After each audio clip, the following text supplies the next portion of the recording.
Good evening if you're joining us from the East Coast, and if you're joining us from elsewhere, welcome. At whatever time it is where you are, we are delighted to welcome you to the second of our virtual conversations around the Thoreau documentary edited, produced, made by the Ewers brothers as part of the Ken Burns constellation of documentary filmmakers. And we are delighted to feature uh, five of the people who are appearing in the film. Uh, and just have a chance to really talk about Thoreau in some real detail. My name is John Kucich. I'm the co-president, along with Court Booth, of the Thoreau Alliance, which brings together the Thoreau Society, the worldwide body of Thoreau scholars and enthusiasts, along with Thoreau Farm, the birthplace of Henry Thoreau, and a center for writing and place-based education.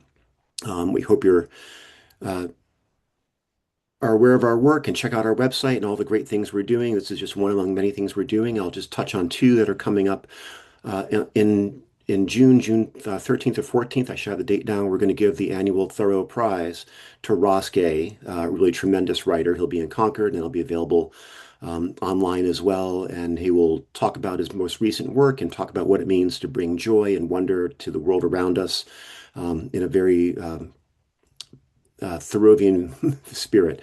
And then in July, centering on Henry's birthday, we'll have our annual gathering, our 85th annual gathering of the Thoreau Society, featuring all kinds of speakers and events and excursions, and some more chance to engage with the Ewers brothers and the documentary. So I hope you can join us for one or both of those events, and everything else that we do down the road. I'm going to keep our introductions very brief. I know we have lots of questions. I'm also going to then show four very brief clips from the film just to keep ourselves on the same page. Um, and after that, I'll ask each of our experts to offer a few words of comments, about 5 minutes for each person, about what it was like to work on documentary, what their interest in Thoreau is. And then we'll turn things over to you folks for your questions. I know you have lots of them. Um, just to take it in alphabetical order, we're joined by Larry Buell, who is one of the real anchors of 19th century American literary scholarship and the author of too many books to count on environmental writing, and particularly some wonderful works on Henry Thoreau, including Thinking Disobediently. Also joined by Cristin Ellis from Oxford, Mississippi, and most recently author of Antebellum Posthuman, which is a wonderful book, very hard to summarize crisply, but lots of great things to say. James Finley is joining us from Texas, and we're excited to have his forthcoming book on abolitionism and the birth of environmentalism in the United States coming out this summer. Robert Thorson, or Thor, is joining us from Connecticut and is the author of many books, several really keystone books on Thoreau and science, including coming out very shortly, Thoreau and Science. And he also has the guide to Walden Pond. If you've been around the pond and had a chance to really look through that guidebook, it really gives you a really rich, immersive sense into how that landscape came to be. And then Laura Walls joining us from the Seattle area, and another keystone figure who's written about literature and science and Humboldt, and then most recently the really landmark biography of Henry Thoreau that came out for the bicentennial. So we'll hear from all of them in a moment. Let me, at this point, share some clips, and I'll say Rebecca Migdal is going to be monitoring the chat, and I'll monitor the chat once we're through with the clips, and we'll take your questions after our panelists have had a chance to offer up their thoughts. So bear with me here.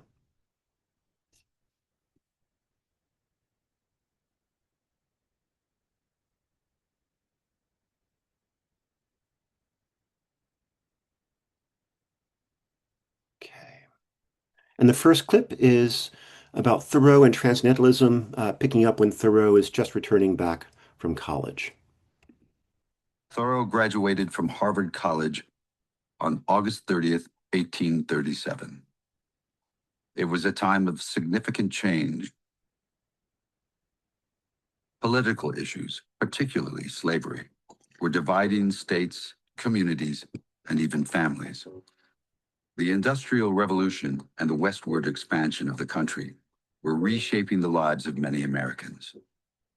Those in the younger generation often had to choose between settling further west, where farmland was more plentiful, or moving into the cities to work in factories. This is a generation for whom There's no single clear path to follow. There's not enough land in Concord anymore for most farmers to set up their kids. Mills going up everywhere, up and down Massachusetts and New Hampshire. People streaming off the farm to work in those factories, being forced into worlds that they did not understand and were not suited for them. Thoreau understood what it would mean to the human spirit. In his senior year, Henry had read a book called Nature, written by a 34-year-old philosopher and fellow citizen of Concord named Ralph Waldo Emerson. In it, he spelled out an entirely new and radical approach to life. The foregoing generations beheld God and nature face to face. Why should not we also enjoy an original relation to the universe? Why should not we have a poetry and philosophy of insight and not of tradition, and a religion by revelation to us and not the history of theirs? There are new lands, new men, new thoughts. Let us demand our own works and laws and worship. Emerson had graduated from Harvard Divinity School and later served as a minister in Boston. He then left the church for a new kind of ministry, an electrifying, spiritual, philosophical, and social movement that was attracting reformers and intellectuals dissatisfied with society's values. It was called Transcendentalism. Transcendentalism is the first youth movement in American history. It was a reform movement to incinerate orthodoxies and rebuild from the idea that the individual genius trumped perceived wisdom. That was music to Thoreau's ears. Transcendentalism boils down to one very simple but very powerful idea, that there is a spark of divinity within absolutely every single human being. That means every person who is enslaved, you are enslaving part and particle of God. Every woman who doesn't have full human rights, every child that you're depriving of an education, you're depriving that spark from developing. They're questioning religion, education, politics. They're asking questions about labor and freedom and enslavement.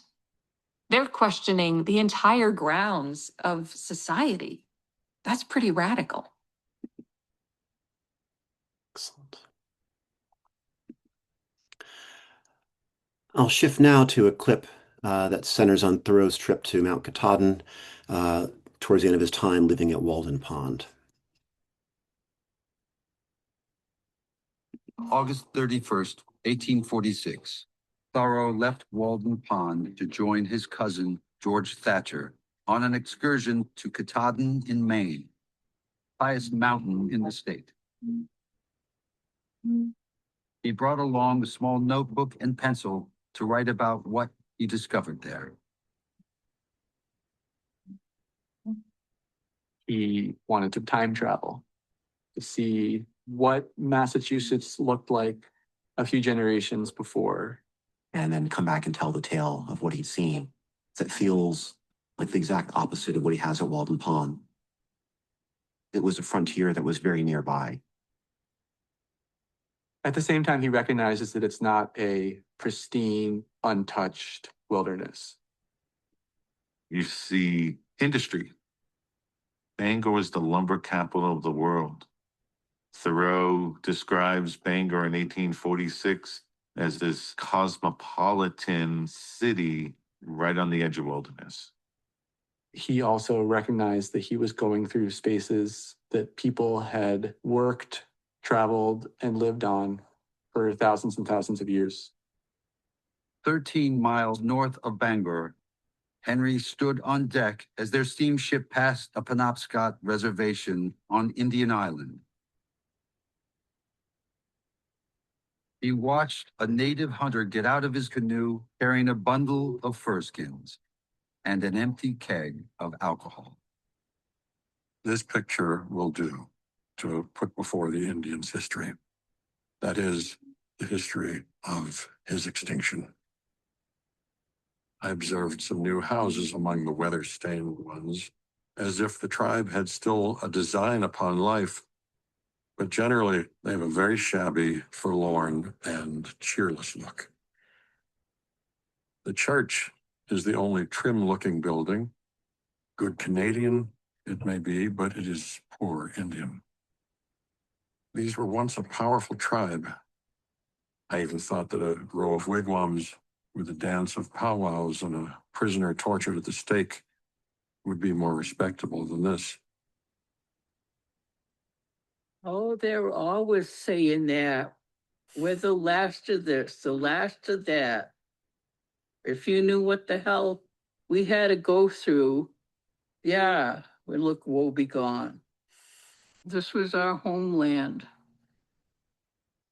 These are people who have been robbed of their territory and forced to live a very impoverished existence on the margins of society.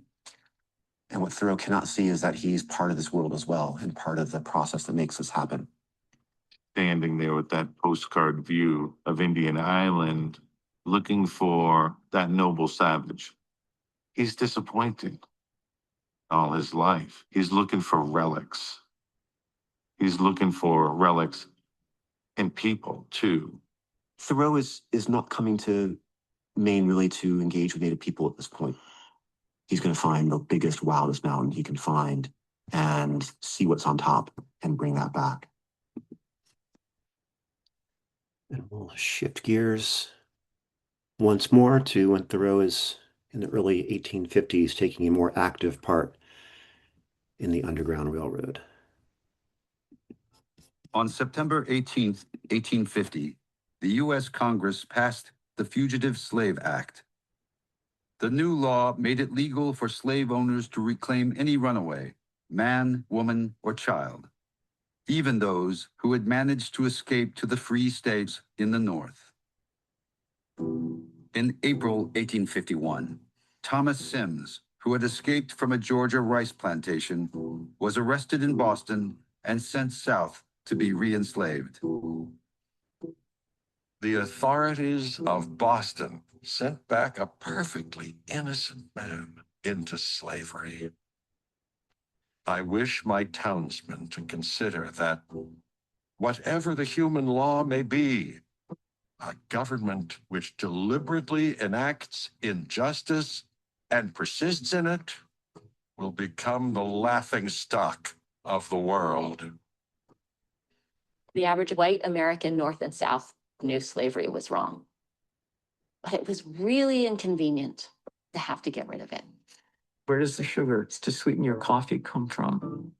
Where does the rice that you eat come from? The new law also mandated that helping an escaped slave was now a crime. At the time of the 1850s, the fine was up to $1,000, which in our day and time is about $40,000. $40,000. And then up to 6 months in jail. So you begin to understand the incredible high stakes of continuing to assist. I say, break the law. Let your life be a counter-friction to stop the machine. The women of the Thoreau household had already been active in the Underground Railroad, a secret network of safe houses, which abolitionists used to help slaves escape to freedom. Henry began to work alongside them. He escorted a fugitive named Henry Williams from the Thoreau home to the train station in Concord. But after seeing a policeman, he put Williams on a later train to Burlington, Vermont. Williams went on to freedom in Canada, one of several human beings that Henry helped escape. On April 23rd, Henry arrived at the Concord Lyceum to give a lecture called Walking for the Wild. I wish to speak a word for nature, for absolute freedom and wildness, as contrasted with a freedom and culture merely civil. To regard man as an inhabitant or a part and parcel of nature, rather than a member of society. I wish to make an extreme statement. If so, I may make an emphatic one. In wildness is the preservation of the world. It's not really about walking. I think that he's talking about what it is to be completely free. He's a white, privileged writer who can walk anywhere he wants. A fugitive slave doesn't have time to think about nature. So when Thoreau writes in Walking that the freedom to walk is essential, he's certainly pointing to the freedom that all human beings deserved. In a natural world that is flourishing, regenerative, inexhaustible, the freedom that the natural world allows can teach us ideas, hopes, thoughts we didn't know we had. Wildness. And then finally, we'll turn towards later in Thoreau's life when he's taking from his third trip to Maine some ideas back to rethink his own environment in Concord. Why should just these sights and sounds accompany our life? I would fain explore the mysterious relation between myself and these things. Make a chart of our life. Know how its shores trend, that butterflies reappear and when. Know why just this circle of creatures completes the world. The depth of what he included in his records is pretty unique. He cared enough about it to want to be present at the opening of every wildflower in the spring. The calendar charts are the study of the climate as it changes through the seasons. And he always was moving toward this kind of greater and greater fullness of vision to bring many perspectives, many temporal points together into a kind of symphony. Thoreau poured through decades of his seasonal observations and combined them with new ones, creating records so precise they have proven to be invaluable for scientists measuring the effects of climate change almost 200 years later. You can't see climate, but you can see the manifestation of a climate change in the phenomenon around you. So if you can have measurements from the 1850s, people can really understand things have changed. He wrote, "Don't underrate the value of a fact. One day a fact will flower into a truth."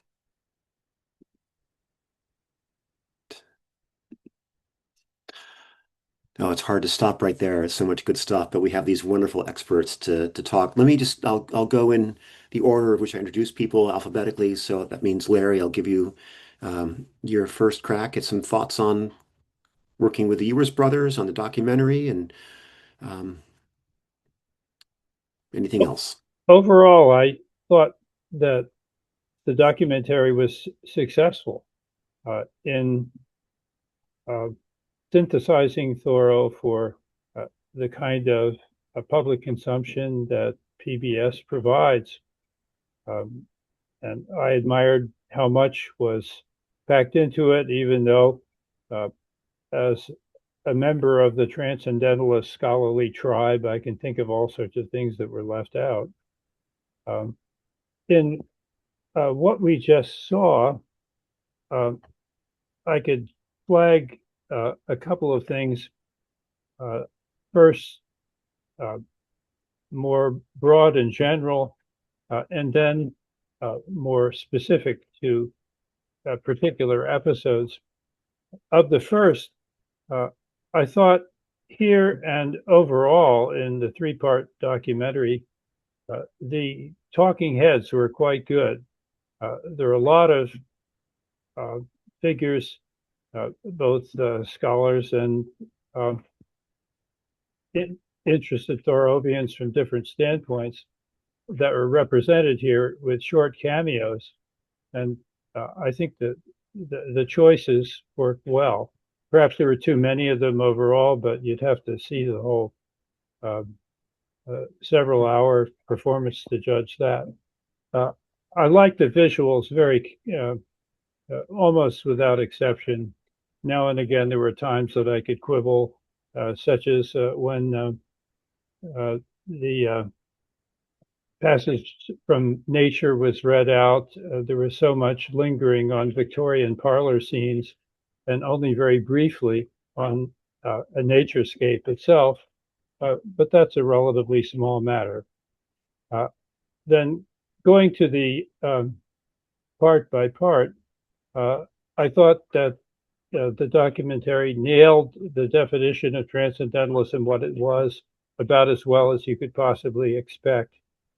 There's a certain amorphousness and fuzzy borders to the radiant energy that's at the heart of it, but I think the heart of it was captured quite well, especially in the affirmation of Laura Walls, my partner here today. I like the main sequence as showing Thoreau's growth, at least to some extent, in terms of his interest in and awareness of native culture as living culture. What we saw in the clip doesn't show the latter. It doesn't show how far he progressed, but it's excellent as a starting point, I think. On the critical side, I think I would want to say two things. The readers, whom we don't see but we hear, I think are uneven in this production. They could have been better than they were, particularly in rendering strong feeling, reflectiveness, mood pieces. They go okay, but irony, anger, vehemence, less well. Such as the quotations that you just heard in from Civil Disobedience on Break the Law, and I wish to speak a word for nature. It sounds sort of dreamy rather than emphatic as it deserves to be. And those are just two examples. When I watched the entire third part of the documentary, I thought, well, they improved over the intermediate version in trying to synthesize those years in a coherent way, but it was more episodic than perhaps it needed to be. They might have bunched like kind of things together, like the scientific Thoreau, the Thoreau who travels to New England's peripheries, and had extended nodes on each of those, even if it violated chronology somewhat. It was a little too slavishly faithful to chronology. But I don't mean to quibble too much. Overall, I thought that it was a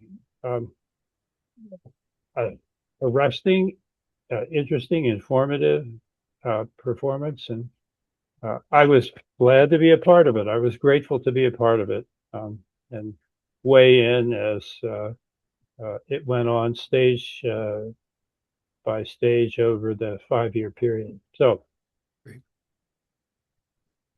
Thank you, Larry, and we were so delighted to have you as part of that project. Let me turn to Cristin, if I could. Sure. I also share Larry's positivism here.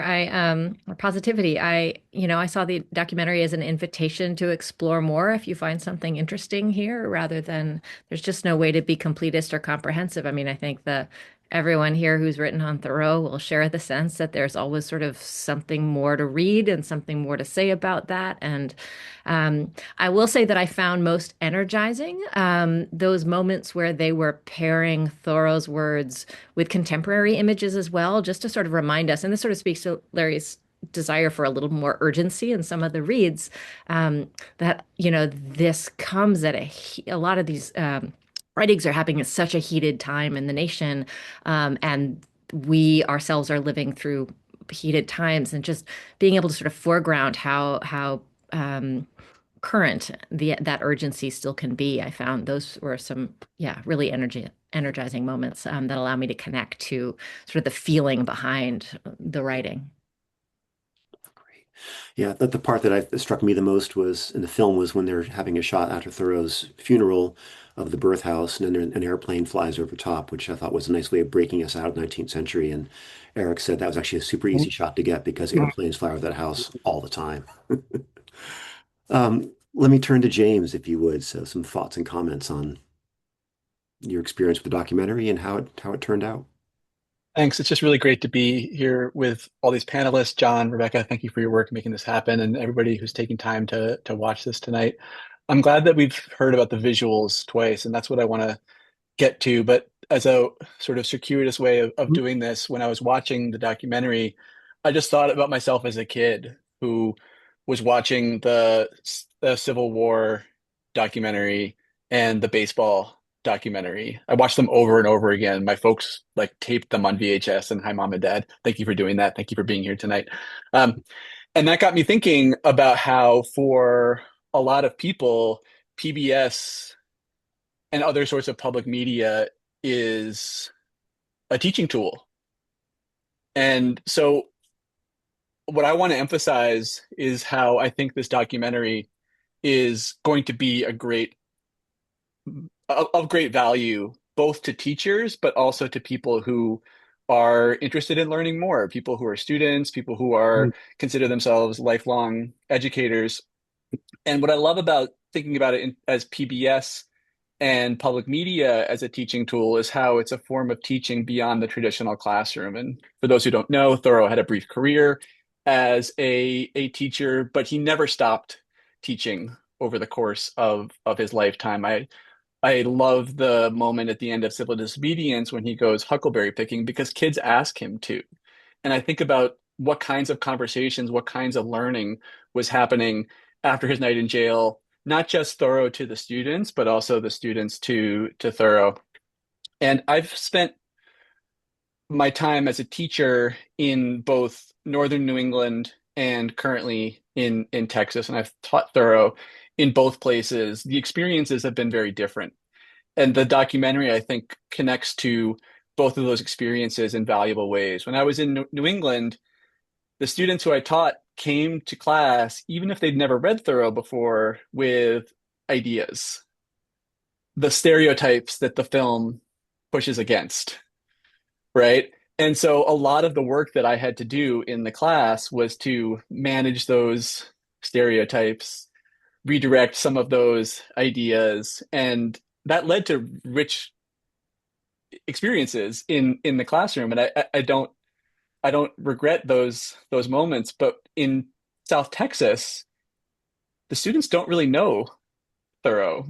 And so the experiences that I have teaching are very different. And I think that the film will be valuable for that context as well. It doesn't need to push back against the stereotypes, but it does need to give introductions not only to Thoreau's work, but also to the geography, the contexts. And that's why I think the visual richness of this film is going to be so valuable for me and for other people. And so it's the pond, it's the town, it's summer, it's winter, it's the Industrial Revolution, it's settler colonialism. And as Christy was saying too, it's like the contemporary stuff, the contemporary environments as well. It's the visuality of 19th century print culture. I mean, we saw what the Liberator looks like, and yeah, you can pull up a scan of that in your classroom, but it's lovely to have it paired with all the other visual elements there. So I'm really excited about that. And to wrap up, just to think about how, once again, this is through PBS. It's mediated in a way that's available to the public. And I just think a lot about how education is so much under threat right now. It's hard to avoid it in Texas. And public media is under threat too. And it's important for us to see those two threats as integrally and intimately bound up with one another. So what I would love to ask you all to do as I close is if you have a couple bucks, please throw it to your local public media station. And if you have a few extra ones, send it down to us in Texas because we could use it. Thanks. Thank you, James. Wonderful. And I'll say there are lots of good comments in the chat here. We'll turn to those in a moment. Let's hear from Thor and from Laura. Thor, take it away. Okay, we're doing alphabetical. I Mhm. thought it was a wonderful film. I mean, I saw the rough cut version, and when I saw the end of it, I was just focusing on the slowness of it, and yet the slowness was really important. You know, the enunciation of the voices, the trading off of the voices, the rolling in and out of the scenes, and the musical score underneath of it. You know, so the combination of the music and the 19th century visuals and the modern visuals and the words of 19th century and the commentary. I thought it was just splendidly edited and done. I could imagine editing was the biggest job there. It was an honor to be part of it. I'm just delighted to be able to share some of my interest and also to be able to share my enthusiasm, you know, for Thoreau, not only as a writer, but principally as a scientist. Of course, he's a writer. Um, this has been 5 years. Somebody mentioned 5 years. I thought surely it's no more than 4 years, but it feels like it was going back and forth for many years, and that's okay because you know you park it for a year and then it pops back into your inbox. I thought that was interesting. And I remembered the day that I was filmed as a talking head in the Gibson House, which is in an old brownstone, you know, right near the Boston Commons, and how with an ornate fireplace behind me. And I, you know, of course, I had nothing to do with the setup. All I did was, you know, put a shirt on and sit in front of the camera. But my God, the professionalism and the equipment and the cameras, you know, like three or four people in the room at once, each doing different jobs, you know, and so they make it look simple. You know, guy talking out of his head there, but it's really much more complicated, and I really appreciated that. And when it came out, I wasn't to, but I was really, but I binged the whole thing. And I, you know, probably as much as anybody, I would have loved to see all kinds of things in there. And I know you can't do it. I mean, Laura wrote this definitive biography, but it's a doorstopper. You know, it's just huge. You could have written another 1,000 pages on that.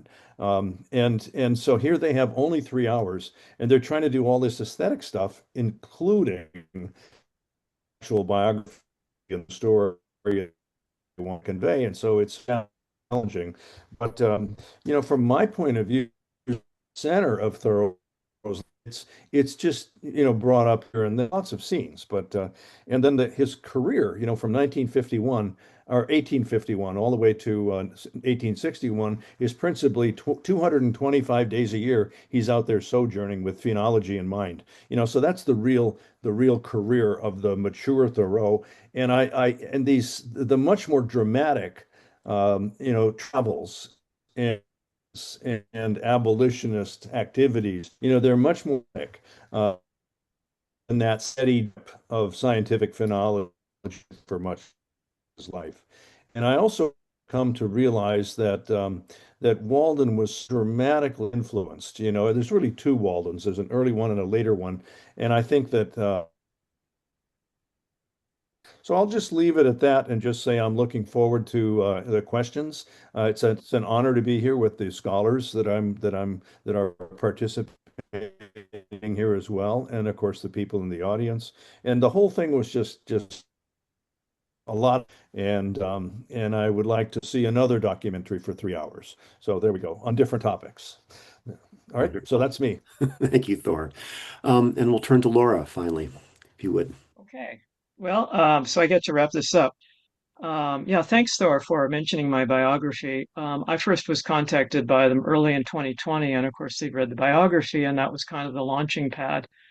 So, it was really an extraordinary experience to watch, 6 whatever years later, a kind of version of that book on screen. It was so beautifully realized and so many moves that just made me want to say, yeah, and stand up and cheer.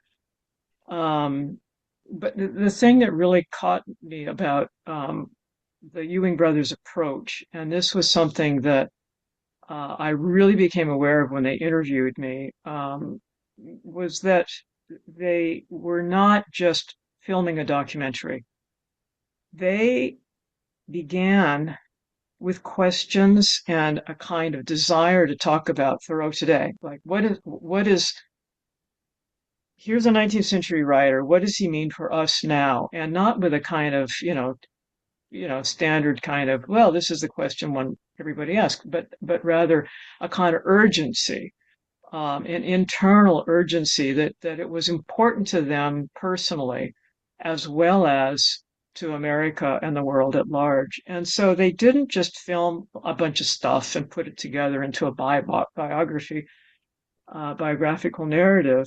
They kept thinking things through, and they kept asking and searching and reframing and re-asking questions and probing. And so this whole process, you could see them growing. And by the time they interviewed me, I was one of the last ones because way out west, they had to fly out to Seattle. Their questions were so sophisticated and so interesting. I've done a number of interviews, and their questions were way out, like a quantum leap beyond. I mean, we were actually doing like really advanced discussions, wrestling with stuff. And their way of using the film as a way of thinking through, I think, comes out. They had to reduce it to such a compact version of their original vision, but I think it still reads. And I think one of the ways it reads was that their Thoreau also is thinking through. In other words, the Thoreau in the first episode is learning, growing, evolving, and thinking through, and you see this in the second and third. And so I use the example of Thoreau and the Indian. If you see that first clip from the first episode, it's like, what a bummer. He's a real jerk. The Penobscot call him out justifiably. But then you watch the growth through the next 2 episodes until by the very end, he's defending the interview, but then, as John points out, with limits. So you see this process of wrestling. As somebody who grew up in the Pacific Northwest and is back home now, the one thing I wish was that they had not left out Thoreau's trip west to, granted, Minnesota, but that was pretty far west back then.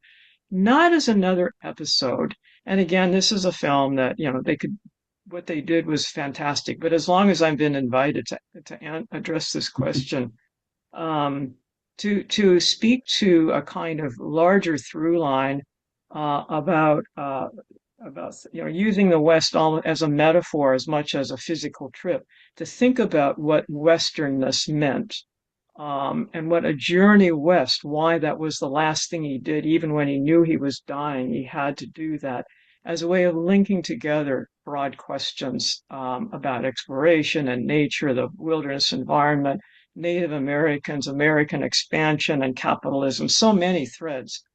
But in any case, the sense of growing up in Seattle, falling in love with Thoreau as a pretty young teenager, was lonely. I appreciated, James, what you said about Thoreau in Texas. Thoreau didn't have much purchase in Seattle when I was a kid. And when we did the PBS presentation of the film here in Seattle, same thing. There was a little bit of a lurch, a kind of getting over a barrier to talking about Thoreau here in the West, which is so disconnected from things like, New England and the Revolutionary War, the Civil War, and finding ways to connect to the West would have been kind of cool for those of us who are from the West. I'll stop Thank you, there. Laura. Oh, wonderful. And there's so much more we can say. Let me just, since it came up, I think the film began really almost over 10 years ago when Ken Yeah, Burns made sure. the film at Walden Pond for the Visitor Center when that opened up. Yeah. And that's when the Ewers brothers, who were part of the Ken Burns team, said, oh, there's a really good story here to tell. And it took Yeah. them a while to line it up and to get the funding in place. And they were doing a lot of work trying to make it possible to do all those hours and hours of shooting and editing and interviewing. And so thanks to the Walden Woods Project, who came through in a big way to help make the film possible and have it to share with all of us. So super exciting. Let me turn to some questions here. There are a couple here. I'll start with those, and please keep them coming. One from Ralph Brown says, what would the panel wish to know about Henry David Thoreau that remains historically obscure, the things that we really can't tell from what we have that we really wish we could know? I'd love to, I have mine, but I'd love to hear what's on your mind. Go ahead, Thor. You're muted right now. I'll leap in with that. And I think Cristin will probably appreciate this. His sexuality remains an open question, probably forever a mystery and a point of speculation. So the notion that he was entirely virginal, I could go along with that, but I think there's a complexity there that in our time we have new and fresh ways of thinking about various ways of sexual fluidity, and to think about Thoreau not in sort of binary terms or in LBGTQ whatever terms necessarily, but just to think about why he expressed himself in the way he did sexually, and the ways that his sensitivities needed a kind of fluid and non-binary mode of being and living and relating in order to be thorough. I still think that's a question that we are have not fully gotten our heads around. Great. Thor? Well, I think of those 18 months when he worked on this river project, and he just devoted himself day after day after day. He wrote over 50 tasks and like 50 tables of data, most of which is unknown to everybody. And it was 8 solid weeks. And I couldn't find a time when he did something for 8 weeks that wasn't that.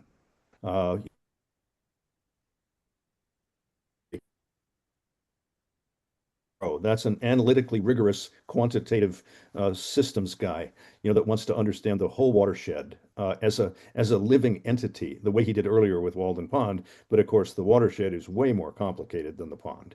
So I'll just leave it at that. That's one thing I would like to have other people recognize.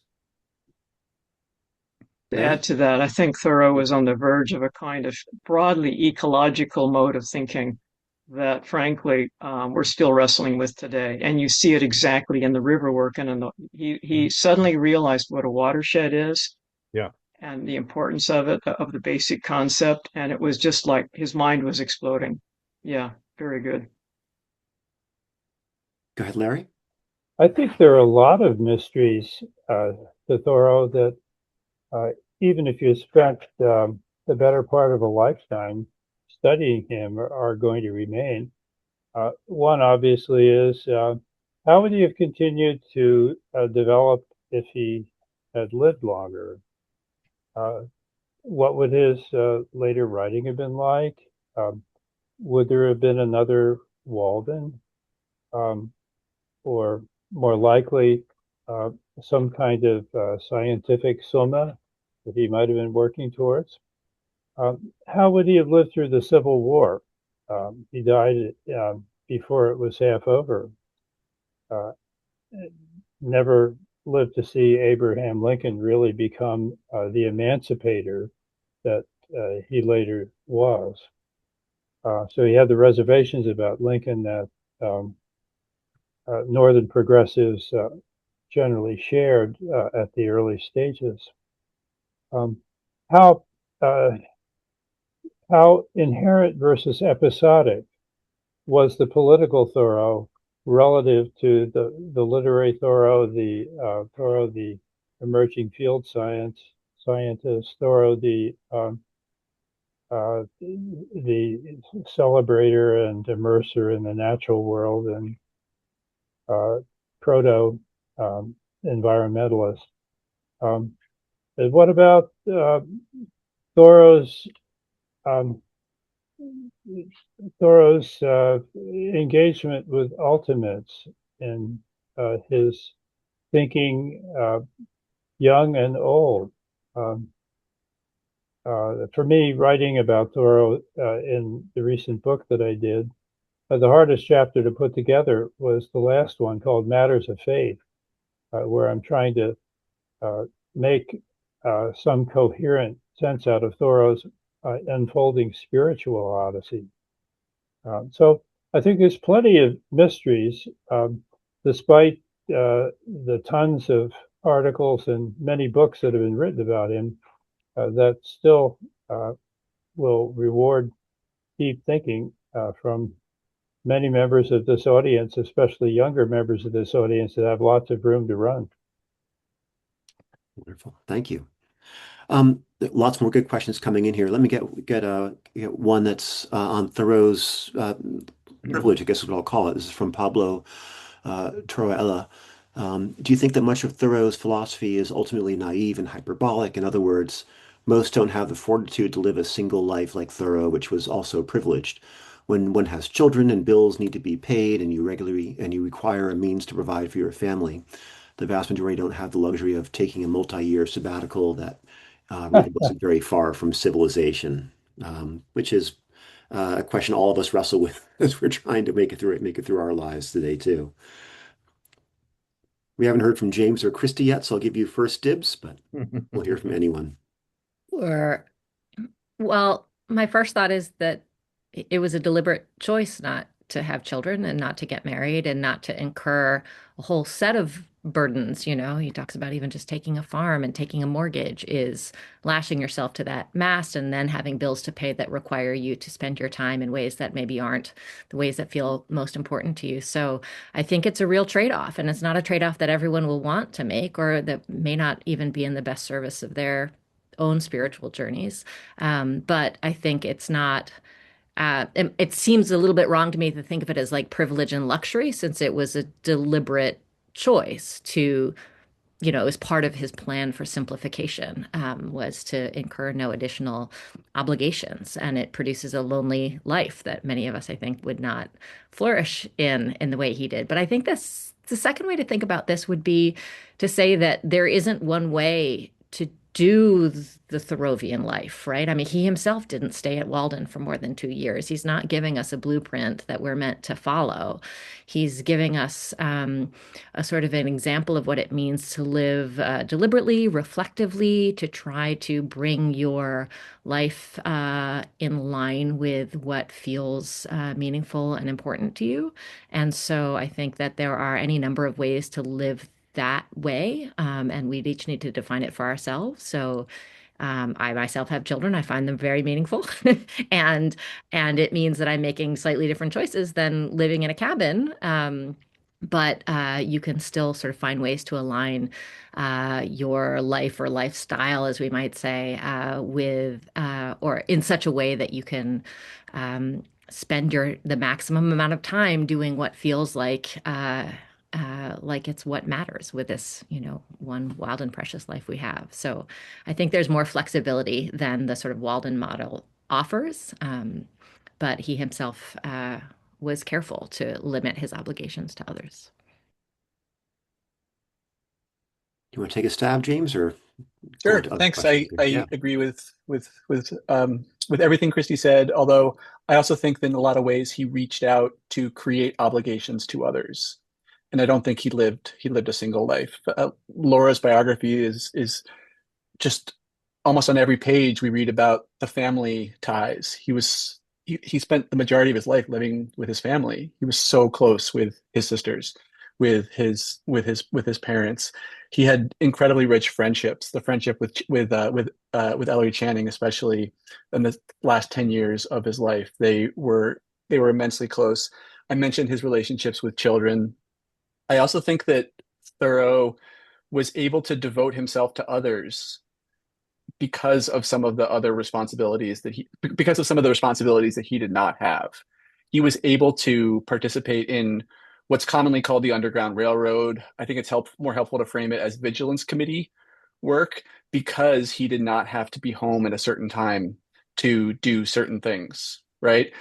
He was able to assist people in ways that vastly expanded the sometimes more inward focused bourgeois relationships.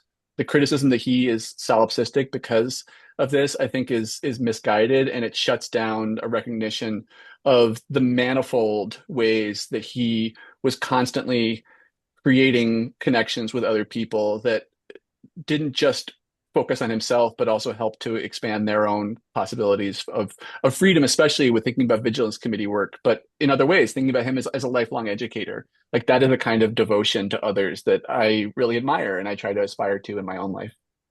Wonderful. Thank you. Let me pick up a question. If I Oh, could add please. Yeah, something of to course. that, just so there's this sort of universal tendency to confuse the author of Walden or the narrator of Walden, that 2-year experiment, with the man, the biographical human being, Henry David Thoreau. And it's useful just to point out, living with his family, this was not a nuclear family, this was an extended family, and it was a boarding house. And so not only did he have responsibilities to his own life and career, but he had chores and family responsibilities that he was absolutely consistent and reliable at performing. And not only was it a boarding house, it was a factory. You know, that's how they had the factory out back. They made pencils, then it was graphite, and he ran that business after his father's death. His sister Sophia ran it, and then she took it over after Henry's death. So, I mean, the phenomenal thing about his life was that he made decisions to reduce certain responsibilities and then said, well, now it's incumbent upon me to take in all these other responsibilities.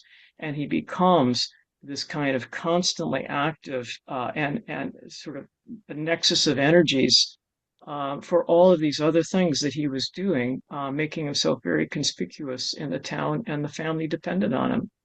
So, yeah, that's not the story of Walden, but Walden is a specific kind of story.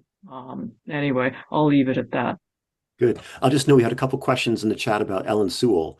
And I think that's one of those things, talking to the US brothers about what they had to leave out of the film kind of breaks your heart because they had so many more stories, aspects of Thoreau's life to tell, and they really tried to winnow it down to make sure the story was clear and compelling and had the kind of pacing and thoughtfulness that would make you really get to the core of it without having all the sub stories being told to it. But do you want to say a word? I don't know if it's Larry or Laura wants to pick up a quick comment about Ellen Sewell.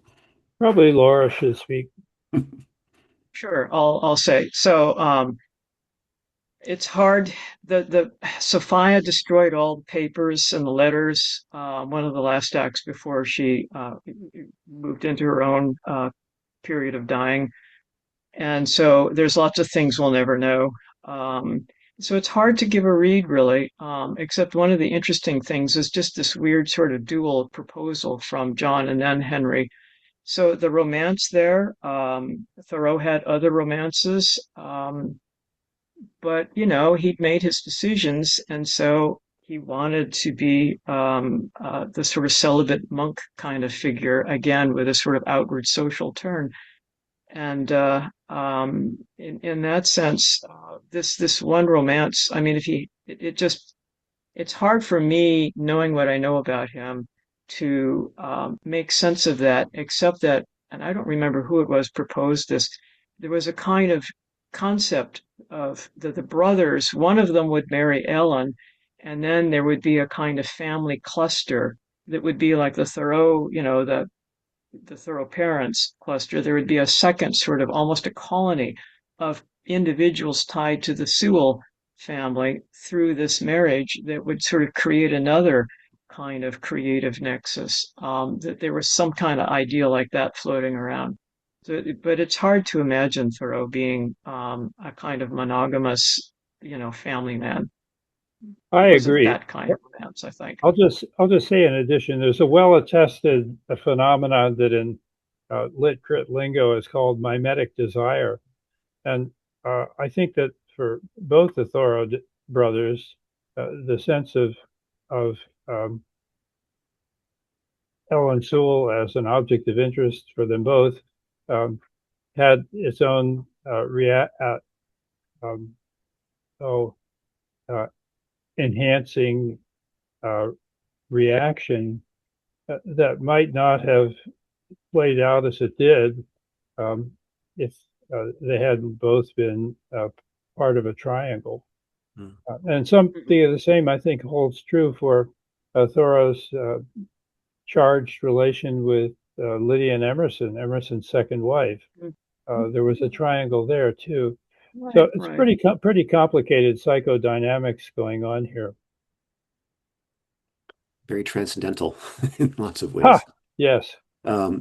Thank you. There are lots more great questions. We can't get to them all. A question from Bob Young about Monadnock, and a question about Darwin's impact, which is enormous and powerful. I think in our last round, though, there was two questions I'll try to weave together. One is there one line from Thoreau that's one passage that would offer to someone for deeper reflection, for an insight into Thoreau. This is from Zach Young. And if you want to tack on something from Scott Harrion, what 1 year of Thoreau's life would you want to zero in on to really tell the story, a full story in a different way? And this is a lightning round, so super quick. I'll let anybody jump in who wants to jump in on any of those. Well, I'll go. I don't know if I'm muted or not there. Nope, you're good. Okay. I would pick 1851, and I would center that in middle 1851, and I think that's bracketing a sort of a year leading up and a year following, to a total swerve towards empirical realism, in addition to all of his spirituality. So I'll just leave it at that. Great. Pivotal year. I'll do a double answer because it builds on what Thor just said, but it also points to that Darwin question. Just for fun, I think I'd pick 1860 because this was initiated by Thoreau's reading in Darwin. And this was another of these, oh my God, now it all makes sense moments. And he just went into a kind of furious froth of thinking and rethinking that's just kind of explosive. And then, of course, he's dying. It's just incredibly sad. But you get this moment of Thoreau connecting lots of dots. And one of the big phrases that he coined that I think about often is that what we see when we look at the world is a constant new creation. Just 3 words, constant new creation. And there's so much embedded in those 3 words that I would start a book. I would title it Constant New Creation, and I would think about Thoreau through that lens. All right, excellent. I'd pick 1845, the year that he began his experiment, which had been brewing his whole adult life since he was an undergraduate in subterranean ways, and which was the making of everything else that followed, including, I think, the eventual turn to science. Great. James or Christy, a year or a passage or both? I would echo. I also would love to hear or see a documentary on just that 1859, 1860. He reads Origin of the Species, and he is just absorbing so fast because he says, it's as if Darwin has sort of tracked my own mind here, and sort of absorbing what that means for his scientific studies at the same time as John Brown and the execution of John Brown is happening, which absolutely lights him on fire. And he's starting to draw connections between his sort of political thought and his, naturalistic thought. And there's just so much coming together in that moment. That, I share Larry's sense. I just wanted to see what the next decade of his life would unfold for us. But there's a lot happening in that moment. All right. I'll go 1854. Walden comes out. The speech at Framingham with William Lloyd Garrison, and just a who's who of abolition. And in the journal, he's writing about Anthony Burns and the Pocket Revolution in Boston, but also walking around. That synthesis that Cristin mentioned is happening in 1854 as well. And you get the water lily. That captures it all. Well, we're out of time. Thank you so much to our panelists. Thank you to Rebecca Migdal for organizing all this and making it happen behind the scenes. Thank you to our really tremendous audience. Those are great questions. Keep them coming. We'll have another virtual session next month, as well as a session at the Concord Free Public Library with a couple of these folks. And please stay in touch with the Thoreau Society and Thoreau Alliance if you really want to nerd out on Thoreau, ask all the hard questions, and just really get people thinking about what it means to take Thoreau's legacy into our own world. We would love to have you join our community. In the meantime, thanks again to all of you, and have a great evening. Take care.